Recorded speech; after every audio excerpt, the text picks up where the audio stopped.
The Illustrated Story of Stephen Stroh by Michael D. Vinsel. Chapter 9. What Will Love Be? Tracy Bass was the girl Stephen had liked in high school. He had met her in Mr. Jackson's pre-algebra class. Stephen had always had trouble with math. He'd failed Algebra 1 3 times. As a senior in high school, he'd had just one last chance to get a math credit, which was necessary for graduation. He did pass pre-algebra, barely, but it had been embarrassing for him to have to be a senior in a class meant for freshmen. Tracy was friends with Pete Mom's sister. Stephen had noticed that the Mom family spoke differently from most of the other people, from most other people in New Hampshire Stephen knew. They used unusual words like nefarious and scofflaw. Peter Mom had an especially wide vocabulary and often made literary references when he spoke, but Stephen appreciated that he used rare speech in such a way that he never came across as conceited. He'd never talked down to Stephen. He spoke as if he had assumed that Stephen would know all these words and references. Pete's father had once asked Stephen if he was going to continue with his nefarious activities and continue being a scofflaw. Stephen had not known those words at the time. From his situation, he'd guessed that they were roughly synonymous with mischievous and rascal. Later, when he looked them up in the Webster's dictionary and had found that they meant flagrantly wicked, evil, vicious, and a contemptuous violator of the law, Stephen didn't know how literally Mr. Mom had been speaking. Of course, Mr. Mom would have heard about the sign-stealing incident.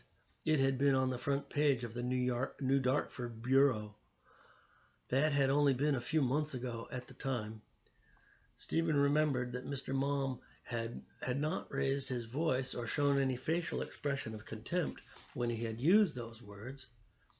Stephen settled it to himself that if Mr. Mom had feared that Stephen would be a bad influence on his son Peter, he'd been mistaken.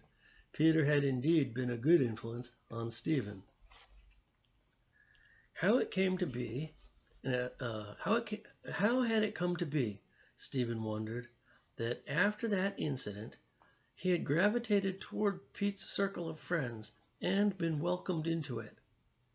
There was Pete, Rich Sanderson, and Chuck Lombardi. Stephen regarded himself to be far away from their intellectual level. All three of them had done excellently in school. Tracy Bass also seemed to Stephen to be very much an intellectual. She used words like Elizabethan and Art Deco and Paisley. She seemed to know a lot about art. She sometimes used the word pedestrian as an adjective meaning uninteresting. She seemed not to like people who were pretentious. These were words Stephen had not known. He'd learned them from her. He'd remembered them and looked them up so he would know them the next time they talked. He wanted to be able to talk that way too. When he let on to his friends that he liked Tracy, he'd gotten another lesson in how little he knew about the world. Rich, Pete, and Chuck had chided him. "She's only 15. You're almost 19. Do you realize how crazy that is?" He had still been only 18 then, but with those warnings, Stephen had decided he'd better not talk about his feelings for Tracy anymore. Stephen had not known it, but Tracy had liked him then, and still did. Even after he had finally graduated, she still hoped that perhaps she could date him. She knew Stephen was peculiar, but she liked him. She liked the way that he had not cared about school at all. He was defiant and wouldn't submit to the illegitimate demands that he occupy his valuable time with contrived assignments of homework. She'd admired that. Now, 20 years old and working at the orchard, Stephen still didn't know that Tracy had been intrigued when he had talked about things like carbon to nitrogen ratio and French intensive agriculture and native to the Himalayan foothills. But there was one time he had noticed something about her. Once Stephen had been talking about the golden trout wilderness of California. Stephen had said that he'd never been there before, but that he wanted to go someday. That night at the Mom's house, Stephen, Rich, and Chuck were all sleeping over. Pete's sister was having a sleepover with some of her friends too.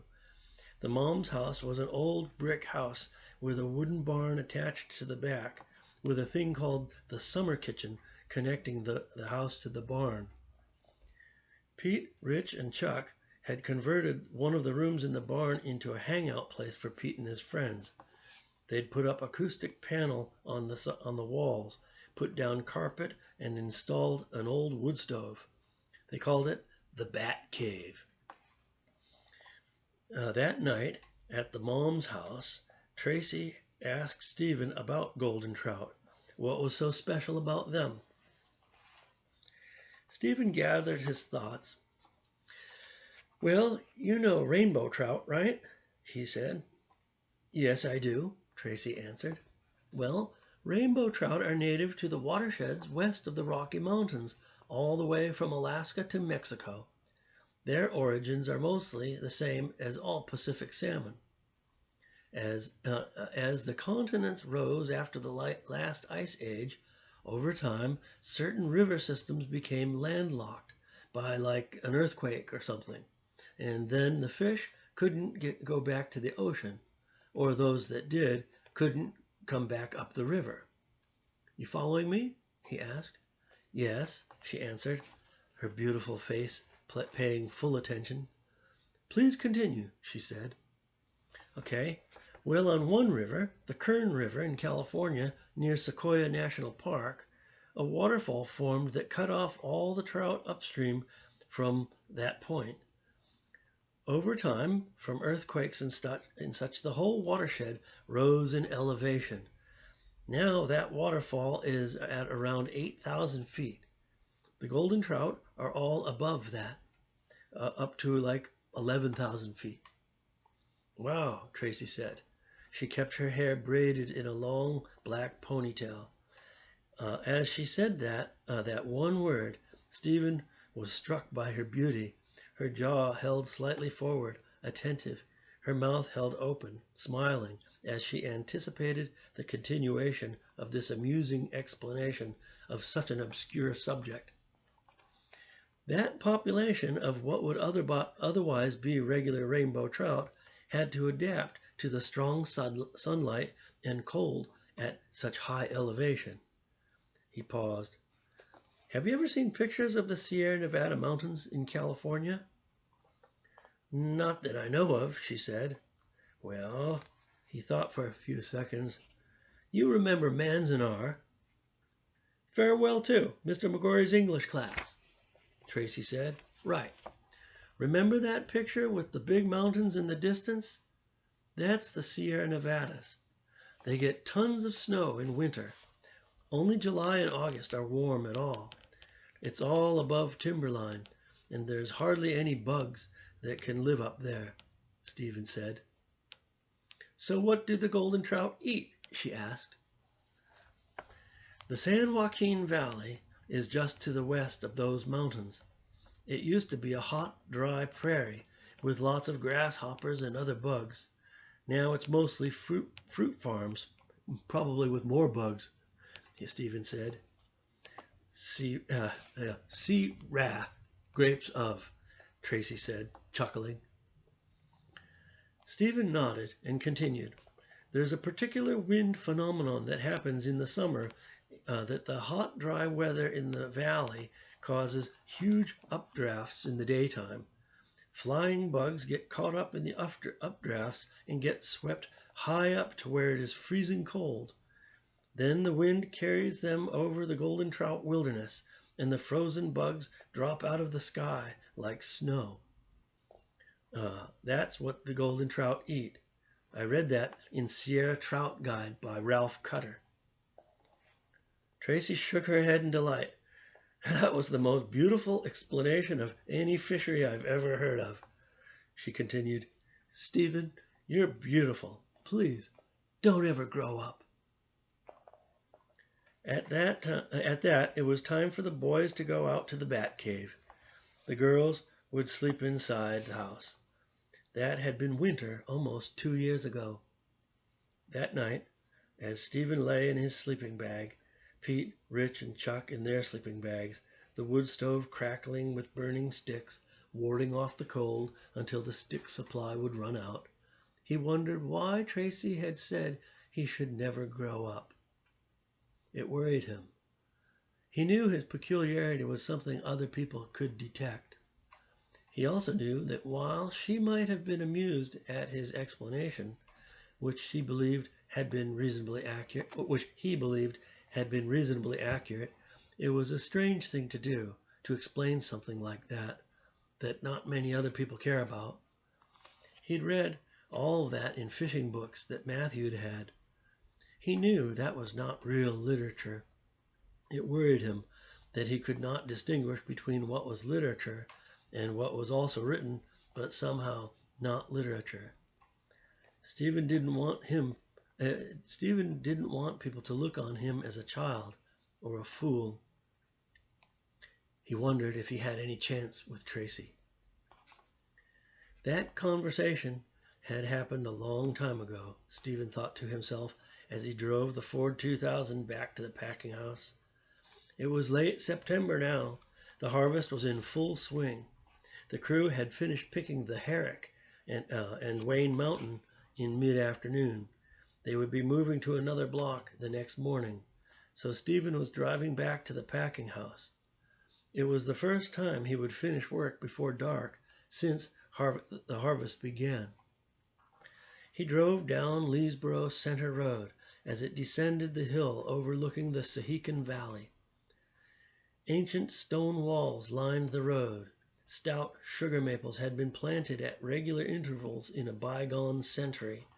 Their branches now enclosed the road in a tunnel of brilliant foliage. Curled, crisp, dried leaves had blown on the breeze and collected along the edges of the road and on the leeward sides of the stone walls. He arrived at the place where the grapevines overhung the road.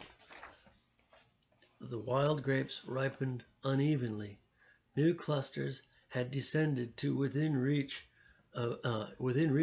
if he would stop the tractor and stand on its seat like he'd done before. He was able to get 7 bunches, sweet and black, but for their dusty gray yeast film. It was such a bounty of beautiful grapes. He put them in a brown paper shopping bag. For Stephen, it was as great a victory as catching a trout. Okay, here's a picture of Stephen standing on the seat of the tractor, reaching up to pick the wild grapes off the vines there. Then Leesboro Center Road. Okay, he got back into the seat and continued driving back to the packing house.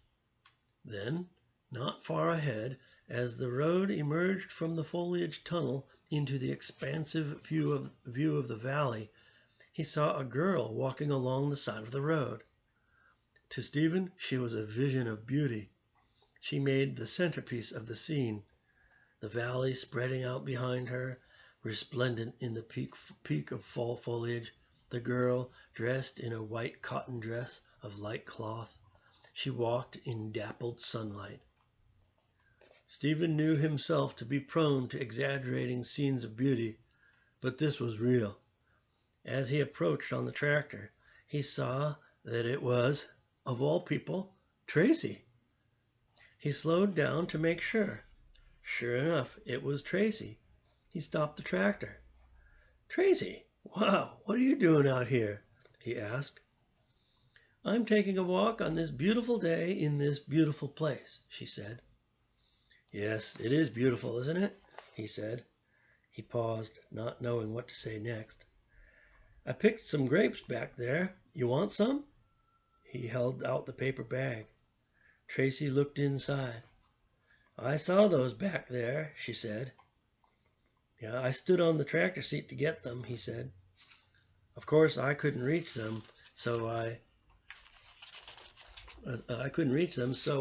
naturally concluded that they must be sour, she said. Aesop didn't know what he was talking about. These are great, Stephen said, hoping he had fielded the reference well. Tracy reached into the paper bag and pulled out a grape. She put it in her mouth, closed her lips, and crushed it with her tongue. The grape split, releasing the juice, pulp, and several seeds. Was it sweet? Yes, it was. But was it sour? Yes, it was also. The taste was complex and difficult to describe.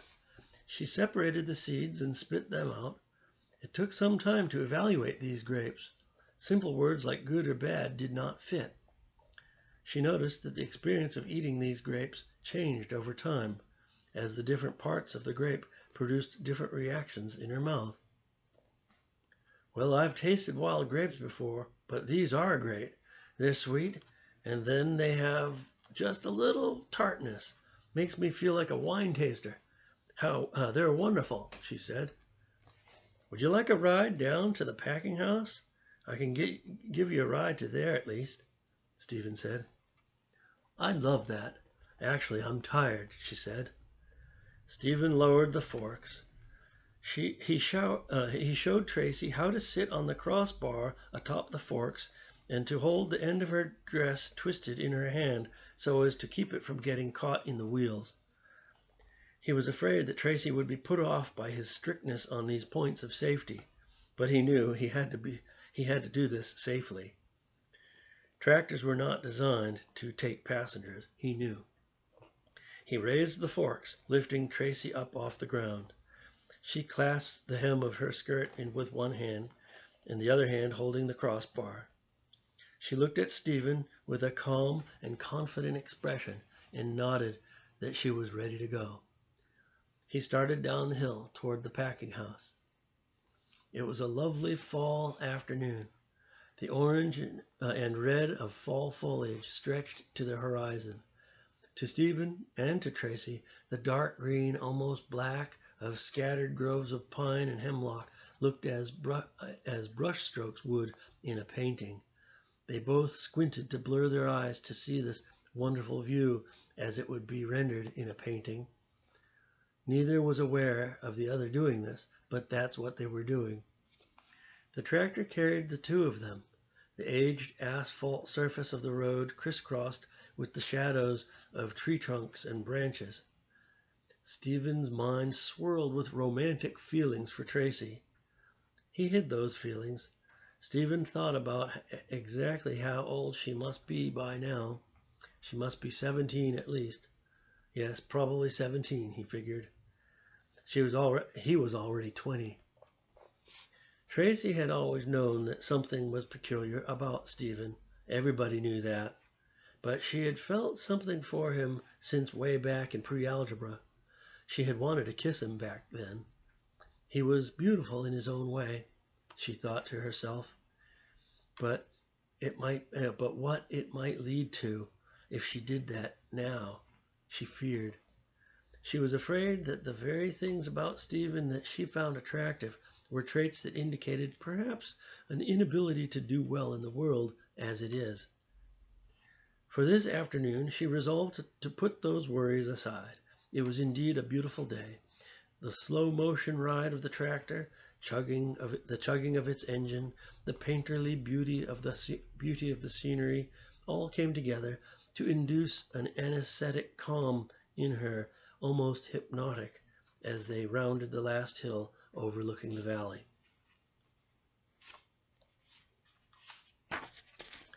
So she decided she would give herself over to the calm. The packing house came into view as they emerged from the sugar maple canopy at the top of the hill. Stephen stopped the tractor before they arrived. He asked Tracy if she would like to meet the Jamaicans. She said she would love to. Okay, now here's a picture of that. This is the picture of Tracy riding on the forks. And there she is. And there's the packing house in the distance. And you can see the whole place is all fall foliage, all orange. Very nice. Okay, that's right. She would love to meet the Jamaicans. This is a great thing. I'm grateful for the opportunity to meet people from Jamaica here in little old New Hampshire. What an interesting day this turned out to be, she said. At that, Stephen began his triumphant descent into the packing house driveway. Mackie was standing outside the bunkhouse kitchen door when Stephen arrived with Tracy riding on the forks. Stephen drove the tractor up past the bunkhouse, waving to Mackie. He drove up to where the tractors were always parked, behind the garage building. Mackie stood with his arms folded, a toothpick between his teeth, smiling. Stephen stopped the tractor, put it in neutral, pushed the parking brake, and then lowered the forks, carefully watching that Tracy was safe. Tracy still held the twisted hem of her skirt in her hand. Her feet rested on the forks as they set down on the pavement. Safely aground, Tracy offered her hand to Stephen. Stephen knew he was inexperienced with this kind of thing. He was afraid that if he grasped her hand even gently, as he intended to do, he didn't know if it would be okay. But he overcame his fear. He extended his hand with grace equal to hers and took her hand. They held their hands clasped in the air as they looked into each other's eyes. They each were struck with the sense that this was a profound moment. Stephen's heart raced, and so did Tracy's. She had also talked about Stephen to her friends. Her friends had been shocked that she liked him. He was such a weird guy, they'd said. This afternoon, Tracy and Stephen walked together to present themselves to the Jamaicans. Mackie waited by the door. "Yes, welcome, Stevie Mon. Who is this wonderful creature you bring?" Beresford McPherson? This is Tracy Bass. Tracy Bass? This is Beresford McPherson. "Please join us for dinner. Will you stay?" Mackie asked. Stephen looked at Tracy. "They make this great chicken and peas and rice." "Peas and rice is what we call kidney beans and rice," Stephen told Tracy. "I'd love to stay. This sounds wonderful. Thank you," she said. "Yes, thanks, Mackie. I gotta go punch out. We'll be back in a few minutes," Stephen said. While they walked, Tracy told Stephen that she was a vegetarian. She said that meat was an inefficient use of resources, and that if the land devoted to growing feed for animals were used instead to grow food for people, then world hunger could be eliminated. Stephen punched out his time card. At dinner, Stedman Johnson came over to the table to greet them. Stephen introduced Tracy. She got up and curtsied. Preacher Johnson bowed. Then Preacher Johnson walked over to the refrigerator and returned with 2 cans of beer and placed them on the table, one each in front of Stephen and Tracy. Stephen thanked him and reached to open the can for Tracy. "Oh, I don't drink," she said. "Oh, of course, you're underage. So am I." "No, it's not that. It's the same reason as my being a vegetarian. Beer is made from barley," she said. Stephen moved her can next to the one intended for him. "I'll take care of this one then."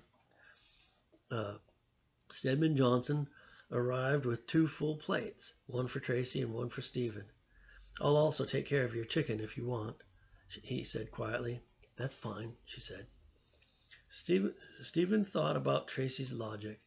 It was sensible enough. If all the land that was used to grow feed for meat animals and barley for beer was used to feed people, there would likely be a food surplus. But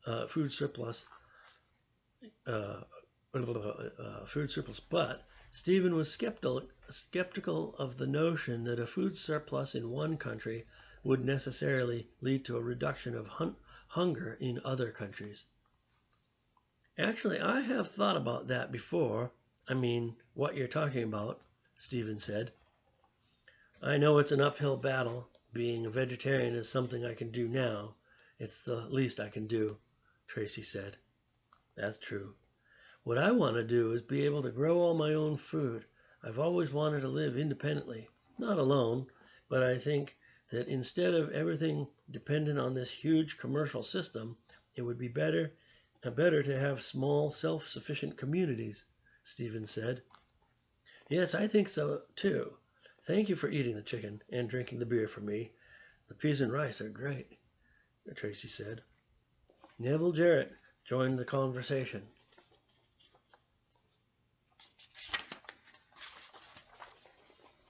What you describe is how some Rastafari live in Jamaica.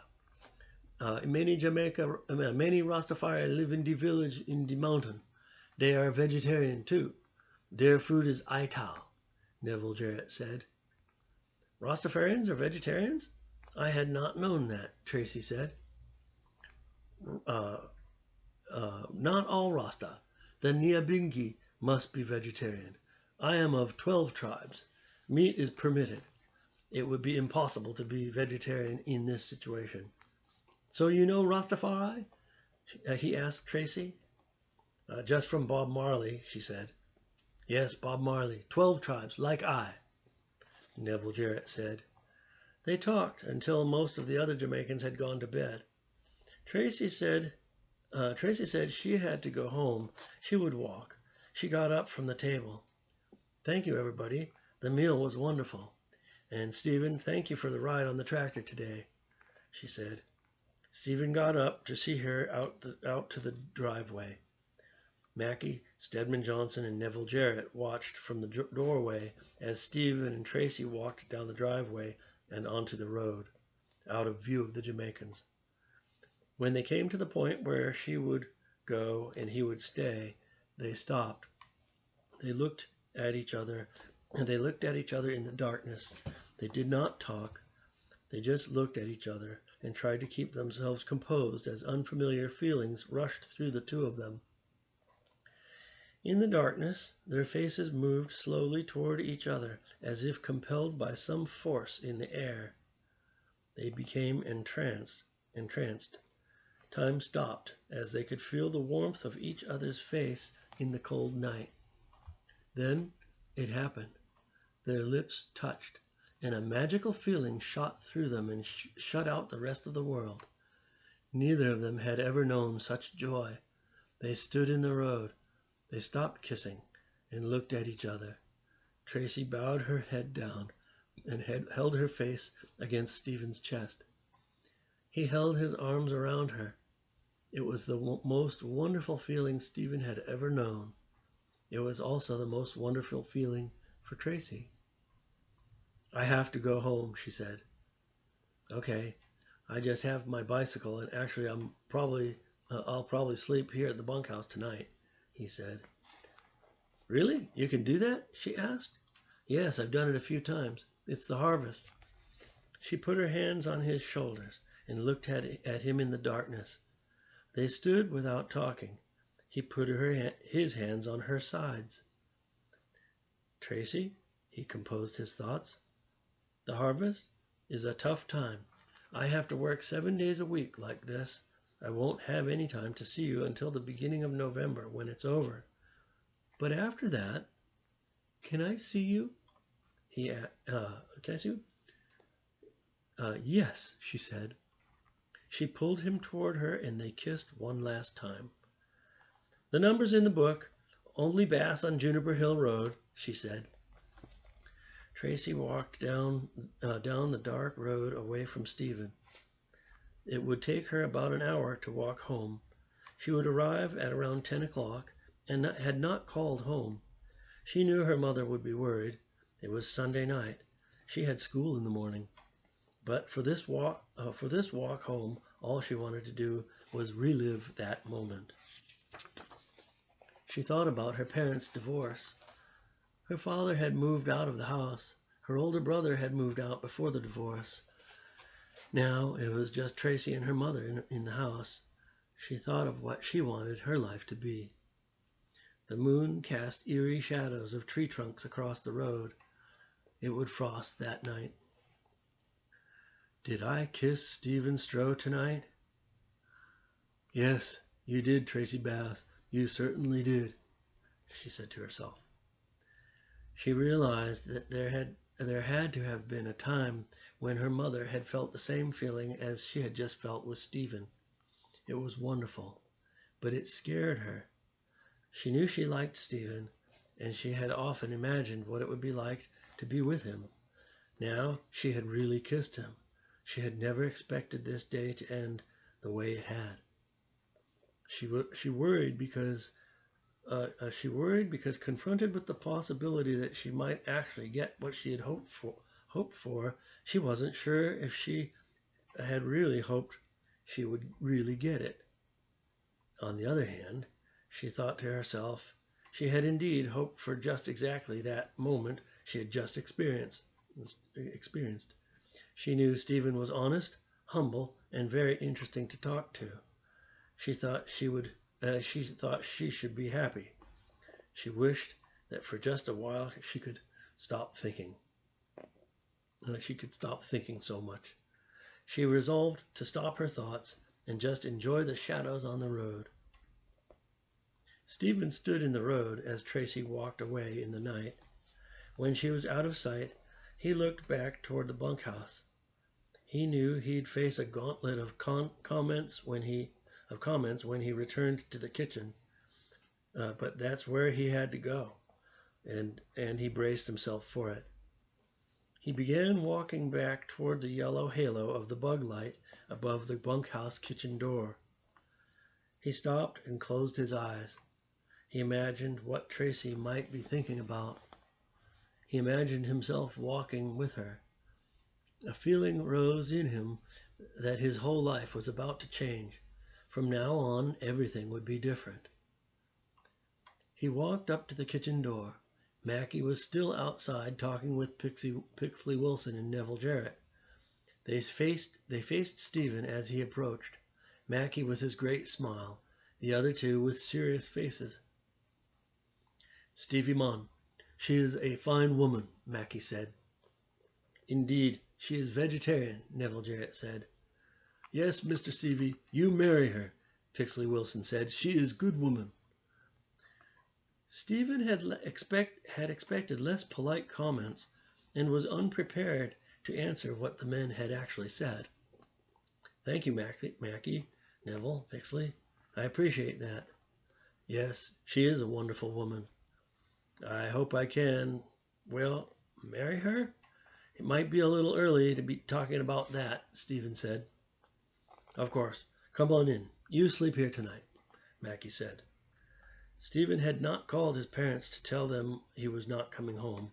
It was too late to call them now, he figured. Mrs. and Mr. Stroh lay in bed at their home. Stephen hasn't called, Mrs. Stroh said. Well, I hope he met a girl. Maybe he did, Mr. Stroh said. That's not likely what happened. I hope he wasn't in some other accident, Mrs. Stroh said. Well, we'd have been called by now. By who's his boss there? Fidel Castro? Or by the police? Mr. Stroh said. I suppose you're right, Mrs. Stroh said. They lay in bed. Mr. Stroh worried about his wife's situation.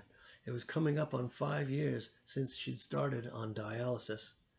That's 5 years on the waiting list for a kidney transplant. He also worried about what would become of their children if the worst should happen. Don't worry, Stephen will be all right, Mr. Stroh reassured his wife. They went to sleep. Stephen had one more beer with Mackie, Pixley Wilson, and Neville Jarrett. Most of the other Jamaicans had gone to bed. Some were still taking showers. Altamont Powell came into the kitchen. Ah, Stevie boy, wagwan tonight. Big night, Stephen said. Stephen knew that wagwan in Jamaican patois means what's going on in American English. "That gal you bring here tonight is your girlfriend?" Mr. Powell asked. He sat down at the table. "No, well, not yet. I like her. She's friends with my friend's sister," Stephen said. "I see," Mr. Powell said. He put on a stern face. "You must not trouble yourself with her. She bring you heartache, nothing more," Powell said. "What do you mean by that?" What do you mean by that? Stephen had been caught off guard. Altamont Powell chuckled. "She is a beautiful gal, Stephen. She is a beautiful gal. Ah, Stevie man, your brain is too young. You must not smoke de ganja. You do not know the danger of such pretty woman," he said. Stephen chuckled nervously. Yes, that might be possible. He tried to think of something clever to say, but realized that it is hard to do if you aren't actually clever. "You come to Jamaica, marry my daughter. I have many you choose from. Granddaughter too. She buy you nice car, and you and she drive all around the island," Mr. Powell said. Pixley Wilson added, "Yes, Mr. Stephen, you do that. I sure she is very ugly. You be very happy. Have many chillens." They laughed as quietly as they could so as not to disturb the men who were sleeping. "And so we must call it a night," Mr. Powell said. Stephen took a shower and went to his bunk. He lay on the metal bed in the bunkhouse, tired but unable to stop thinking. He would have to get up early. The Jamaicans always gave him breakfast and a lunch. He had always offered to pay for it, but they'd always declined to accept Stephen's money. Tracy had said that he could see her after the harvest was done. Did that mean she was his girlfriend? He thought about what Pete, Chuck, and Rich would say, and chuckled to himself. Who cares? He felt that having been kissed had changed his whole life. He felt confident in who he was. He'd never felt that way before. He hoped it would work out that after the harvest, when they finally could see each other, they would grow to love each other as they got to know each other. Stephen knew he liked Tracy. He knew he could accept her as she was, even if she was beautiful. He thought, having adopted Mr. Powell's joke. Stephen hoped that Tracy could accept the peculiar things about him as she would get to know him. What peculiar things, he wondered to himself. He had just realized that for years he had been telling himself that he was not quite right. But now that he thought about it, he couldn't identify what his peculiarity was. Was it stupidity? If school was a valid indicator, then yes, he'd have to admit that he was the least smart of all the students in his class who had graduated. Class rankings? Stephen remembered. Of 417 students in his class, he was number 417, bottom of the class. Peter Malm had been number 1, but had school been a valid test of intelligence? Stephen knew he had not tried. He'd even claimed, falsely he knew, that his refusal to do homework had been deliberate, a boycott. If he had put more effort into it, he might have been able to do his homework. I'm sorry. If he had put more effort into it, might he have been able to do his homework? Did he regard himself as stupid? He asked himself. I don't even know what that word means, he told himself. No doubt, there are certainly a lot of things they were teaching in school that I didn't learn. But I can say in my defense that there are also lots of things that they didn't teach in school that I did learn, he said, imagining his words to be counsel from an imaginary sage. Stephen, such self-assessment is useless. No two people share the same set of wits and experience. Your set is what you got. Nothing more, nothing less. You'll have to live it as well as you can, he told himself. He and Tracy had kissed, and it was wonderful. She'd said he could see her after the harvest was done. He went to sleep. Okay, that's the end of chapter 9. And so we'll call it a day there. Pick up later.